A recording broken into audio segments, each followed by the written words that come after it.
Hi friends, எல்லாருக்குமே வணக்கம்.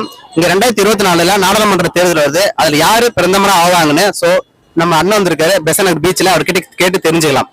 Hello நண்பர்களே, வணக்கம். 2024 கண்டிப்பா ஒரு இந்தியா கூட்டணி சொல்றாங்க. அது கண்டிப்பா வரணுங்க. ஆனா உண்மையிலே சொல்லுங்க, சைத்தம் வரக்கூடாது. எந்த சைத்தம் சொல்லுங்க? அதாங்க இந்த மோடி சைத்தம் வரக்கூடாதுங்க.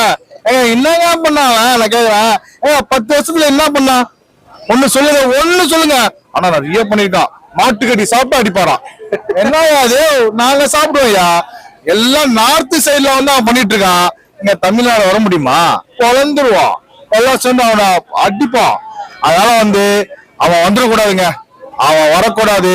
எல்லாம் இறைவன் எல்லாம் வேண்டிக்குங்க. அவன் வந்தானா திருப்பி. ஆனா நாடு ஆளுநா ஏற்கனவே அம்பானிக்கும் அதானிக்கும் வித்துட்டான்.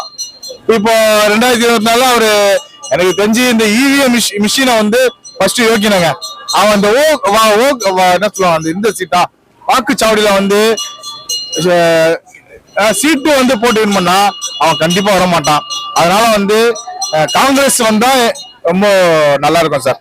அதுதான் என்னுடைய இது. காங்கிரஸ் வந்தா ஒரு இந்தியா கூட்டணி அது கண்டிப்பா வரணும். அது ஆனா இந்த சைத்தம் வரக்கூடாது. கடவுளை வேண்டிக்கிங்க.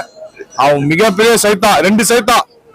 எப்படின்னா அமித்ஷா ஒரு சைத்தான், இவன் மோடி ஒரு சைத்தான். அண்ணாமலை அதுக்கும் அண்ணாமலை அவன் ஒரு சைத்தாங்க. அவன் சும்மா ஆட்டுக்குட்டி தான் பேசிட்டு இருக்கீங்க. அவனோட ஆட்டுக்குட்டி என்னென்ன செய்யறாங்க அவங்களாம்?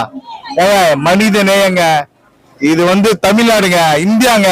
இந்து, முஸ்லிம், கிருஷ்ணன், அப்துல்லா, முருகன், டேவிட், அதாங்க இந்தியா. சும்மா எல்லாத்தையும் பிரிச்சு விட்டு இந்த அண்ணாமலை ஆட்டுக்குட்டி ஒருத்தருக்கான், எல்லாத்தையும் ட்விஸ்ட் பண்ணிக்கிட்டு இந்த மாதிரி பண்ணிக்கிட்டு அதெல்லாம் இங்க நடக்காது. இது தமிழ்நாடு, பாத்துக்கோ. அதனால 2024 இந்தியா கூட்டணி வரணும். காங்கிரஸ் கண்டிப்பா அமையும் சொல்லிட்டு இந்த எல்லா வல்ல இறைவனை வேண்டிக்கிறேன். Okay, super. செய்திகளை உடனுக்குடன் தெரிந்து கொள்ள உடனே சப்ஸ்கிரைப் பண்ணுங்க.